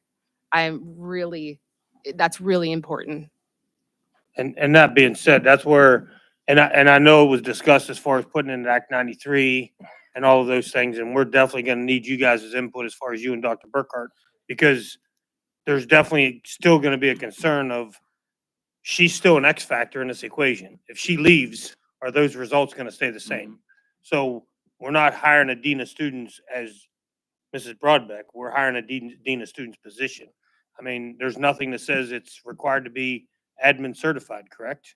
We did put that in the job description initially that we desired that, but the plan was not to have that as an administrative position. The plan was to bring somebody in as a dean and students who might want to aspire into the role of an administrator. The key difference between a dean of students and an Act 93 position is that supervision and evaluation portion. By changing the job definition, we're essentially adding in supervision and evaluation into that role. So that would be my only caution as far as the Act 93 portion Right, and that's is why, concerned. in discussing this with Dr. Burkhart, the distinction he made there was because we make this a AP 225, it's a new position, we can determine that it's more student-oriented, less administrative, and we can also have support for, the things it adds in going to administration is sports functions, for example. You're enabled to do that as an administrator after hours. Another thing it enables is ability to recommend expulsion, suspension as needed, which is integral in what you're doing, basically. So I think those are two very, very serious support pieces towards making it an administrative role. Oh, I agree. I just want to make it Yeah. clear. I don't think we need to jump the gun completely yet. We definitely need to get more input Yeah, and think this through on several facets. And since you had a conversation with Dr. Burkhart, perhaps we could, when he comes back, Right. maybe we could talk about it some more and then we could, table that portion until we get his input into that. And I don't want to misrepresent, at this point, this is a discussion to have it move forward and be considered as in timely a manner as possible. But that, we're not suggesting we do anything tonight. Sure. Right. It sounds like it has to be custom tailored for this specific, this is what we want. She's doing it, so we have to figure out all the technicalities. Well, I on wouldn't say we're custom tailoring to just her, but what I would say is, what we're doing is she's exemplified what we want in a dean of students. So right. she's absolutely going to help us craft what should be in the position and what should be done. Well, And if we hire somebody down the road that is someone else other than Ms. Broadbeck, that standard's been set as far as what should be done. Right, Right. which is, I think, the point he was trying to make, which was why I feel it's extremely important that all the documentation leading up to where we got to this point has to be revisited to ensure that the needs that have been now identified are met by the requirements. And I can let everybody know, when I was there and we had the 5 minutes that we weren't in a full-on sprint, Dr. Downs did pop in and Mr. Winters popped in. We were looking at numbers, and there's a bunch of numbers that are not on this report. She has very detailed numbers in different categories of things, and those numbers are even more impressive. So when I saw them, I almost fell out of my chair, and then we were running to bus duty. So, but it was, she has all the numbers in that computer of hers. So she has a lot more data than what you see in this report here, and it's very impressive. So. I want to call out two more comments that you got, because you did have a great uptake of teachers who weighed in. The ones that I really jumped up at me is having a dean of student position has been the most effective improvement strategy I've seen in my 18 years here at Southwestern High School. When the position started, there was immediate noticeable improvement in the school. If anything, there probably would be a benefit to having two deans.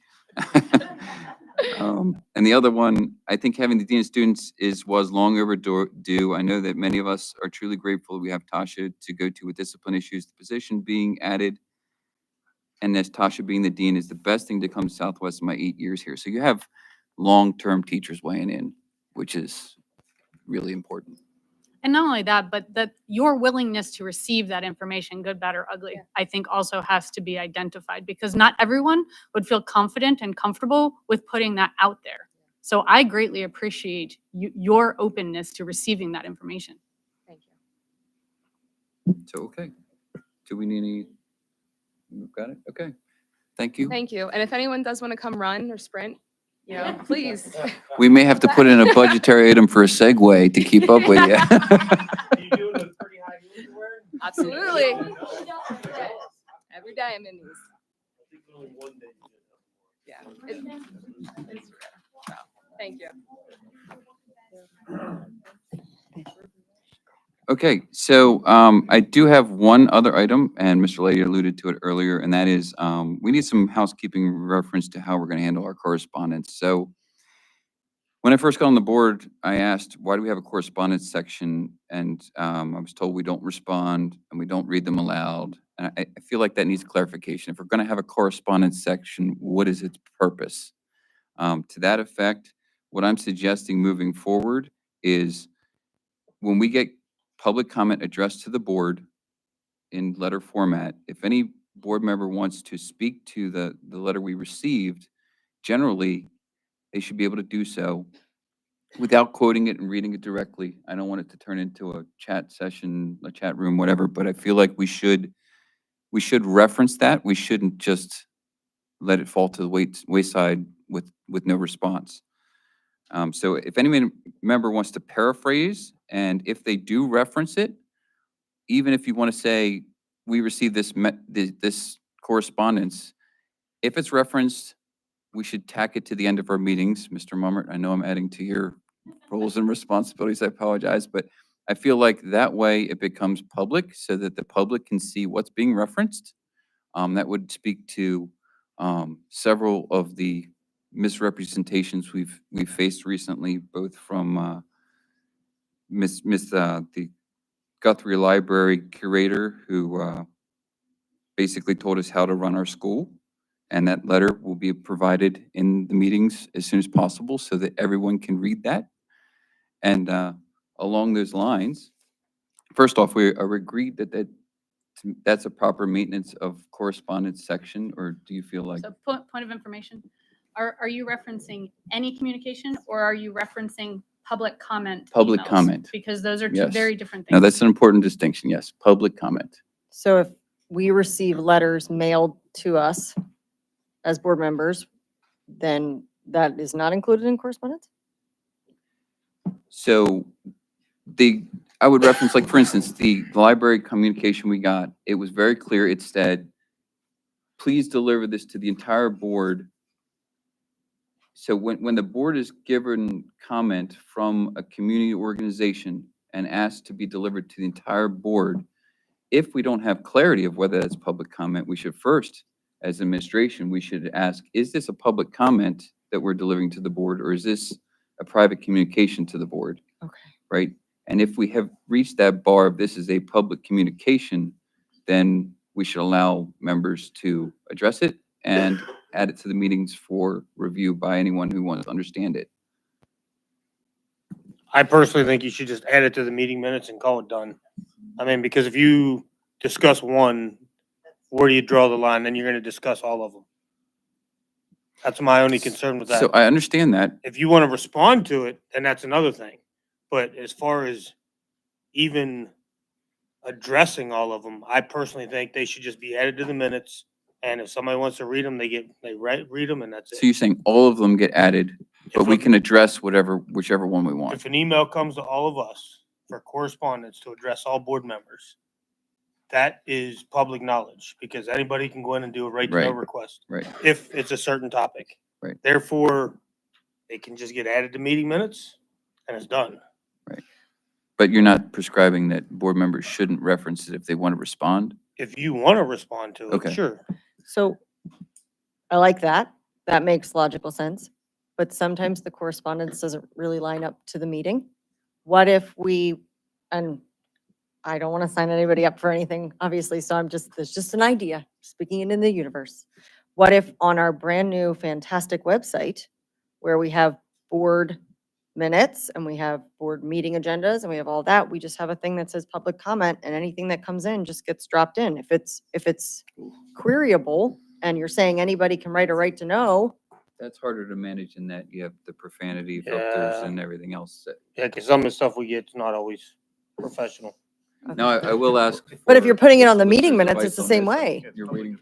Oh, that's Right? okay. I mean, I know you and I discussed this after the last meeting, and so my advice was if we're gonna read out one comment that if, short of, and again, I believe the difficulty is going to be, what about the letter we get in 4 days that is between meetings that isn't maybe associated with a specific meeting? But I would say if there's gonna, the board can react to public comment that they receive. But I would agree that for those that are not referenced but are received between meetings, then they're added on as minutes, as part of the minutes. Because otherwise it looks selective as we're gonna read one comment and we're not gonna Right. read out the other. We have a reaction to this and not the other. So my advice is certainly respond to correspondence if you feel the need to. Support it, don't support it, whatever. But then all correspondence would be attached as a part of the minutes, yeah. So in your mind, does that include mailed correspondence? If it goes to the board, if it's to the board, dear board, please consider Right. this, or this is coming up. So, Yeah, I mean, I have received correspondence that I know we've all received that have been mailed to my personal home. So, See, and that's the distinction I would wouldn't make. call it If it's to the board, but it says to the whole board. to the whole, and that's what I'm saying. If it's to the whole board, you shouldn't be receiving it. It should be going to the whole board. No, but okay, well, I mean, it's Well, the if you same receive letter. it, you should provide Forward it it, to yes. But Mr. it's the same Boole. letter that I've seen then emailed, so it's obviously Oh. getting mailed to Then you either. provide it to somebody or somebody else. I'm sure if there are questions about particular things that, any of us could Right. ask for legal advice on that. I would recommend that the only correspondence that should be published as part of the meeting minutes would be correspondence that, has actually been signed or attributed to a person or a Yes, I was specific going to go to that. Yes. because, Right. and I guess I would say to the public, if anyone wants to send me comments, your comments are of limited value if you don't attach, a name and a fact that you're a parent, a taxpayer, a student here in the district. If I get some random letter, I don't really pay that much attention to it. And I would actually discourage one thing. I do not think we should be reading full Right. correspondences during our Agreed. meetings. Yeah, that's what I was saying. He mentioned that. Just generalize if you're going to refer to it, not read the entire thing. Yeah. So I would add on to Kirby, that's what I was gonna say too, is that, we should be able to verify that it's a taxpayer or an organization. If we're gonna be posting it, random stuff shouldn't happen. And, I'll just put out that, if you're going to do that, then be aware that your name will be out there attached to it, unless we feel like that should be censored. Yeah, that was the main point of clarification I was trying to make is if the objective that you're trying to meet is that public comment truly is made public, as I believe people who are sending communication to public comment intend for it to be publicized, that the distinction is know that it very well may be publicized. Right. And to the opposite end, if you submit something under a pseudonym, like we just received one, Citizens United for Southwestern School District, well, I can't find anywhere to verify whether it's a community organization or not. But if you want to submit anonymously for fear, to Mr. Beard's point, you can do so, but without a name attached, especially if it's hyperbolic and suggests that we're a hate group and evil and abhorrent, several times abhorrent, as stated in the meeting here, in this letter. Sign a name. Otherwise, it's going to have limited value, especially if it doesn't suggest anything constructive, as this last letter did. So you want to submit anonymously, you may do so, but we can't prohibit that. You can submit to public comment. You can submit to public comment, right? Yes. So, so I think we've pretty much flushed out where we should land on this. Does anyone disagree?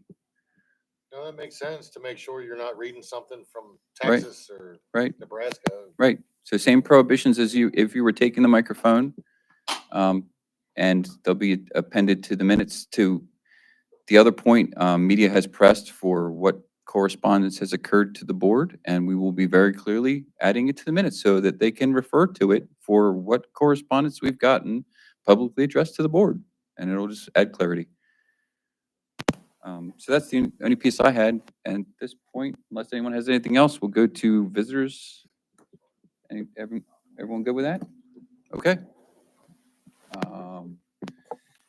So I can go back to my list here. Mr. Lizzie.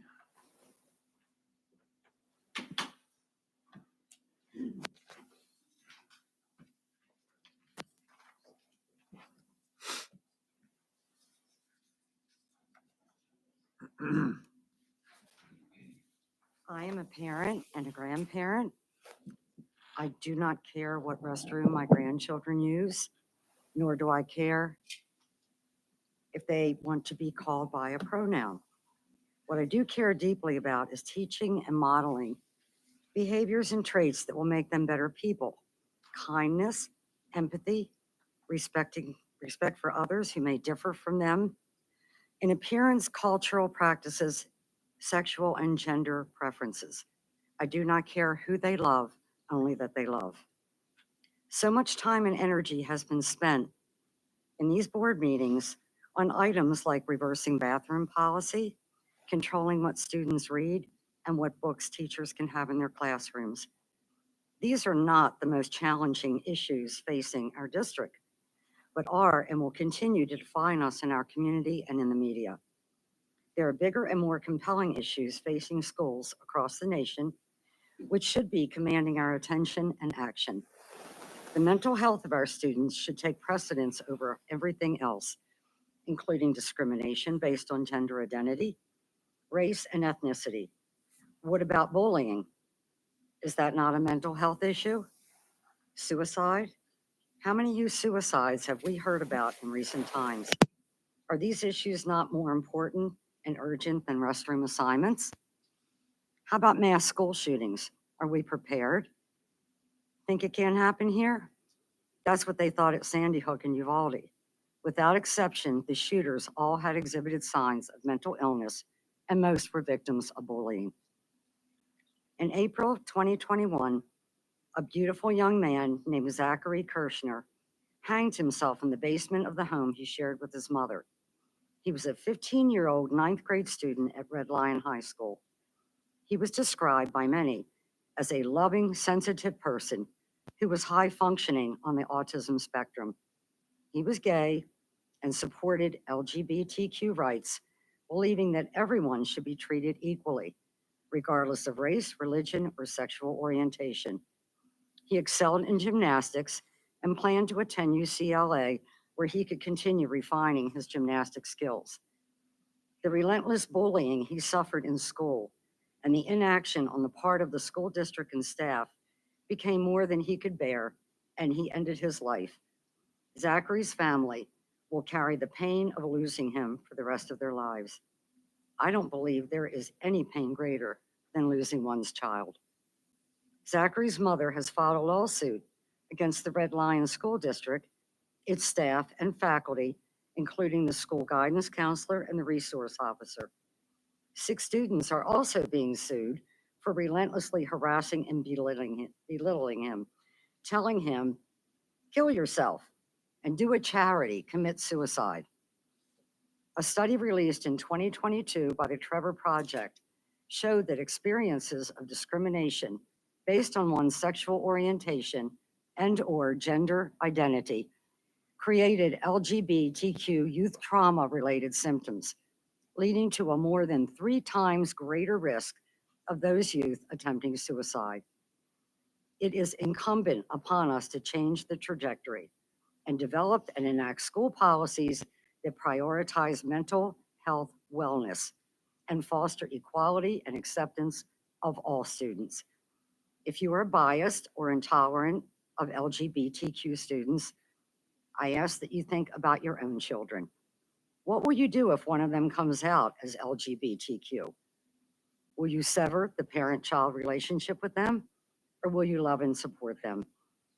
Finally, I would ask you to honestly reflect on your own biases and pray to whatever supreme being you believe in to soften your hearts and lead you to a path of love, acceptance, tolerance, and compassion. Thank you.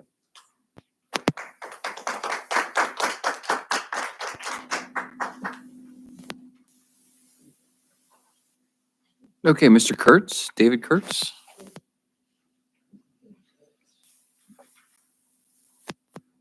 I'll make mine brief. I'm David Kurtz, and my affiliation is going by the rules here. I'm a parent of a student, a resident, and a taxpayer. Basically, I was talking to Mr. Gelsinger on, we were texting back and forth about, trying to bring up, and good thing I came here because it's a budget item also, is starting a bowling, team at Southwest. Many years ago when I got my certifications, I found out that bowling's been a PIAA sport for 30, 40 years.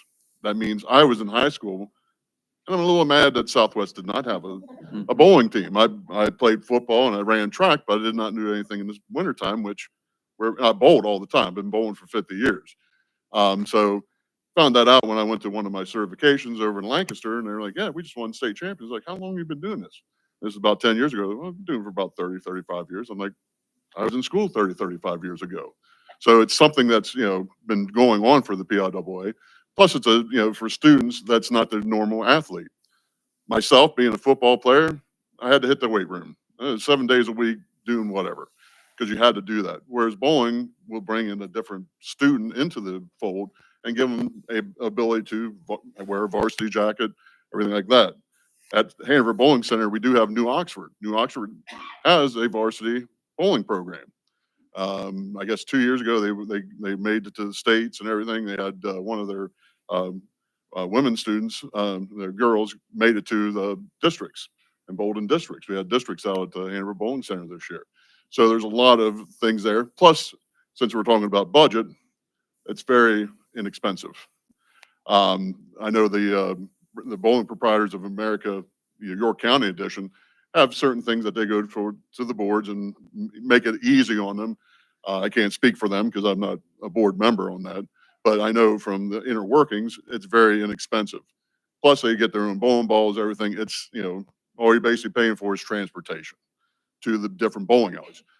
Kennerdale has one too, so we're not traveling to Kennerdale. We'll travel to Redline because that's where Kennerdale bowls. So, so that was the main thing I saw. Wanted to come in here. I know I have to probably talk to the athletic director and everything. I know the BPAA has things out there, and but the main thing was the low cost. Which being a taxpayer, I, I'm all for it. Plus, people like myself, I run a pro shop. I give incentives to especially our youth. Like I was talking earlier to somebody, I was like, I'd rather give them a bowling problem than a drug problem.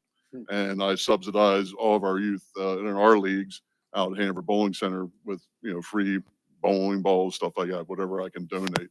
So, but just wanted to bring that onto the record because I know we only need 6 students, and I know we have at least 6 students that bowl in our youth leagues and bowling tournaments and everything. That would probably love to see that. So, all right, thank you. If I can, I heard a rumor of him requesting. Can we hold that till the end of comment section and then we'll Sure. respond? Mr. Carr?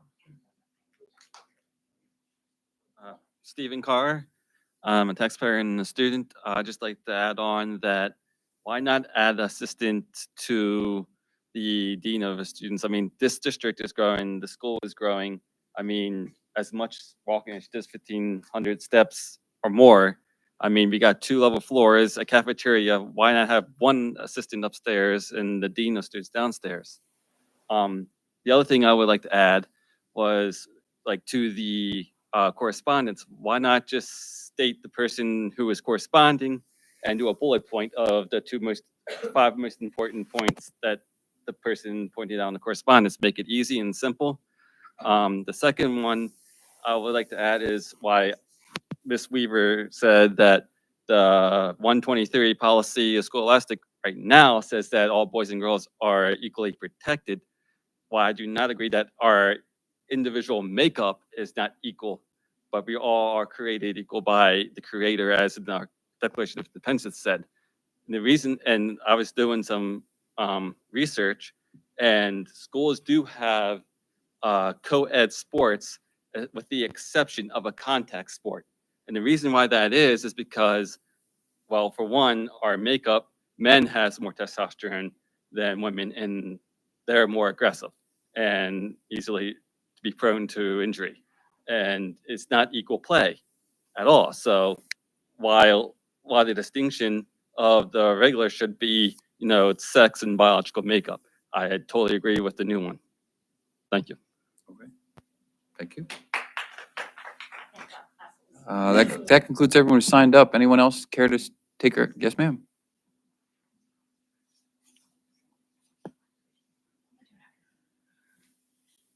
Hi, I'm Denise Bunty, and I'm a taxpayer. So what I want to do is pray for everybody. Okay, let us pray. Dear Jesus, you are a mighty God, and you are in control. We pray for guidance, wisdom, and making important decisions in our school. May we honor you that all we say and do. Protect our children, parents, board members, administration from evil. Keep our teachers to be safe. Have wisdom and peace, and be with us. In Jesus' name I pray. Amen. Thank you. Thank you, Ms. Bunty. Anyone else? Oh, Ms. Dodge. Hi. You guys know us. Joanna's a student. Come up here. This is your idea. Joanna, well, I'll let you guys know what brought all this on. I am a charter member, and so is Joanna, of the Spring Grove Exchange Club. Yeah, that's what of the Spring Grove Exchange Club. We just started it about January 31st. But next month is our big thing where we have child abuse awareness month. See, I can't even talk. And so Joanna has an idea as the member for a district-wide thing, but she's not sure. I'll let her talk and explain it. Go ahead. Okay, so I'm Joanna Dodge. As most of you know me. So what my mom was talking about was the Exchange Club has like pinwheels and has pinwheels out for the school. But I was also wondering if every Monday in April, every Monday in April, I was wondering as a worldwide district, I was maybe wondering, trying to run it by you guys and also by the principals, if it's okay if the kids wear blue on every Monday in April for that, because I know some kids out there, and Mr. Matt would even agree with me on this. We've heard so many kids being abused, and there's nobody there to help them. So I was wondering if maybe we could all go as like a school district or like a worldwide district and see if we could wear blue to show that we support and have that support not only with just the pinwheels outside of EHMAS and the high school, but also support as like a whole district for those kids. So She's talking about when she was in elementary school, and I don't know if they still do it with elementary school, but what she's trying to get at is, how you guys do like the one book, one district, one book, or whatever it's called. That's what she's talking about. Like everybody could put that on, like say April, every Monday, it could be something district wide where everybody wears blue, or staff or whatever, and then encourage the kids. And she's figuring that's probably going to be something for kids that are abused could be like, oh, they recognize me. And make them feel comfortable, so that way when they come into so that way when they come into our school district, yes, not only are they coming to a school where they're protected, but only that way they're also feeling comfortable and more aware that we have their backs if they're in that kind of situation, and that they know that they have the staff to talk to and all that. So I just wanted to see what you guys think as a board and see what you guys could do about that. So, and I was just running it by my mom before we came in here. So thank you. Again, we'll save our responses till the end. Anyone else want to take? Okay.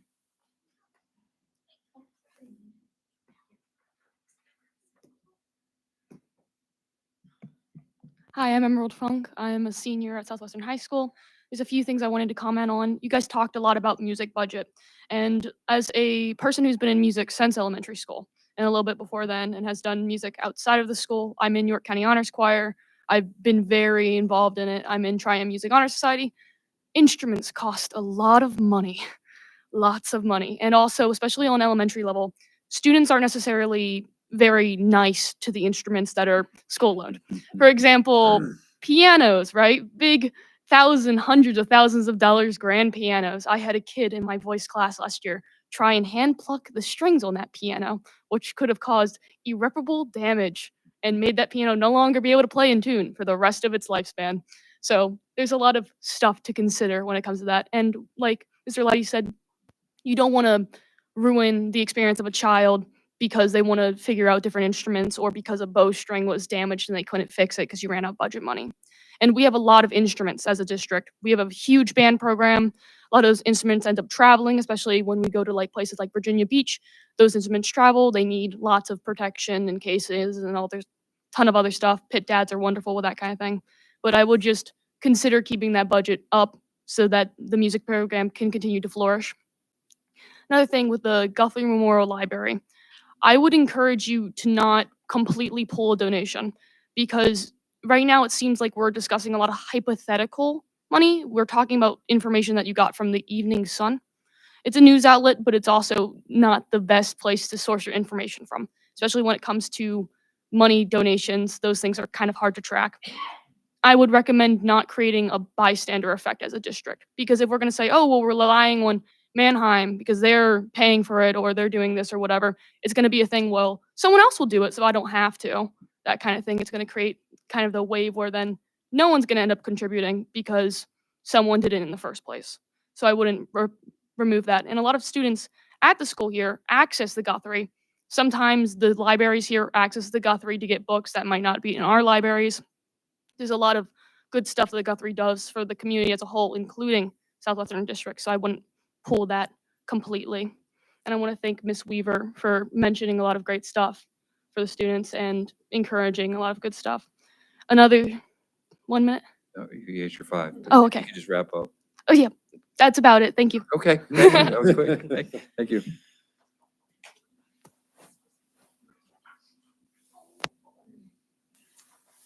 Hello, Kit Curlin, resident of Southwest School District. I always come here with no intention of speaking. And I probably shouldn't wait around until the end because then I make notes of all the things I want to just touch base on. Following this young lady, I'll just reiterate some of the things that she said. Instruments, I think you're on the right track there. My daughter was a cellist and hauling that back and forth on a school bus is next to ridiculous.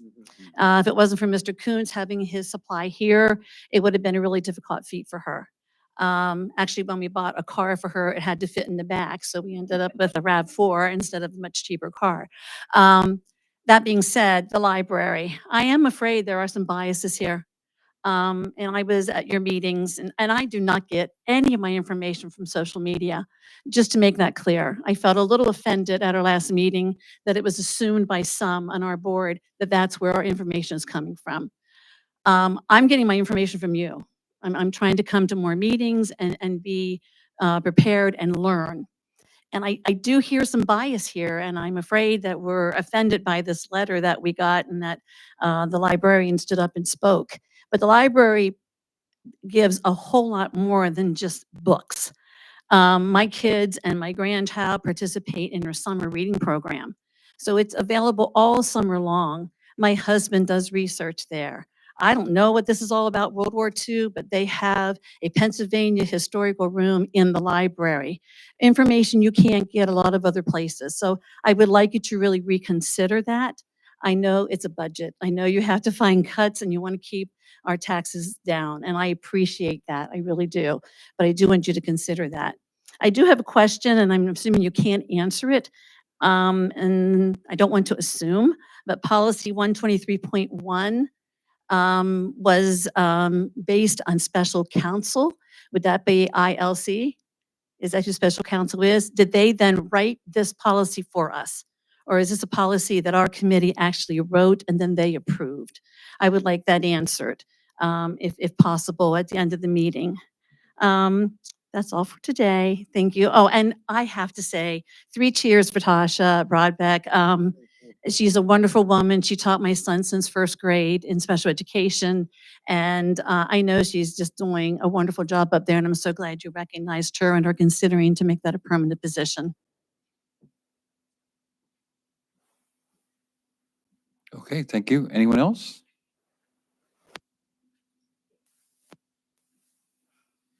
Hi, I'm Peyton Littlejohn. I'm a student at the high school. I don't want to beat a dead horse, but Did you get, I'm sorry, can you I'm repeat so that? sorry. I speak. I'm Peyton Littlejohn. I'm a student at the high school. I don't want to beat a dead horse, but in reference to the music department, I played bass and violin, especially coming from a string background with like the renovations. Already in the first semester, we had like a bunch of string instruments pop their strings just because wood swells with the temperature change, especially as it gets hot outside, humidity, heat, wood swells. Recently, the temperature has just been like back and forth. There's a lot of cold days, hot days, cold days, hot days. These string instruments are taking a beating, especially with the unsealed music department right now. So when you go to talk to the music teachers, please keep that in mind. We're like a lot of the band instruments, humidity is probably not good for the metal. Just keep that in mind when you're doing the budget because we're taking a beating right now, and it's not something they can control. It's just kind of something they have to grin and bear. This is a renovation. It's for their benefit, but they kind of need a little bit more support in these times, especially with that renovation. And music education is so important. Giving people a creative outlet. I just don't want it to be understated or cut and then it suffer, especially on the elementary school level where it's like so imperative to get children started on that. Like you can be like creative and academic. That's it. Okay. Anyone else? Okay. Seeing no further public comments, we'll go in reverse order for response. Mr. Gelsinger, you had reference to the bowling suggestion? Bowling. Yes. Sounded like you said bullying. I said bowling, sorry. I'll enunciate more clearly. No, so I was just, Sorry. he reached out and brought up a great point, and I was just wondering, I tried to reach out to Mr. Wareham. I haven't gotten an answer, and he wasn't here tonight. So can we just ensure that Mr. Wareham gets in contact with him, and they can coordinate together and see if they can get this going forward? I'll add to the email I already sent to him. I think that's the second one that's on. Yeah, I'll double down on that. I think I know both my kids engaged in the middle school bowling after hours, so expanding it to high school, it's low cost. I think we'd have high uptake. I think it's worth exploring, definitely. So next was the Blue Mondays. So that'd be something I'd suggest you take up with your nearest principal first. See whether kids can always coordinate to wear whatever colors they want. So it would just be a matter of circulating the information and seeing whether maybe our special ed has programs for this, suicide awareness, and maybe tie in with there. Just ask of your local administrator. That would be where I'd start with that. Right? And then, unless anyone else had anything, the question was special counsel, how we drafted our policy for today. I forget who that was. Thank you. So, yes, the policy was presented by special counsel, by the ILC, with the newly formed policy committee. If the policy comes in and the committee members see it and they have questions or they want to adjust, then we would organize a policy committee meeting. In this case, I didn't get any communication from any policy committee members that they wanted to adjust. So we went straight to the executive session we had today where ILC offered us legal counsel on how it's defensible and current law and how it relates to current law effectively. And that was where we could ask for clarification on those items. And so that's why no policy committee for that policy. I think that answers about everyone's questions. So I'll entertain a motion to adjourn unless anyone has anything else. Make a motion to adjourn the meeting. Okay, motion by Mr. Smith and a second by Mr. Gelsinger. Meeting's adjourned. I know. How many ticks? Only one? I think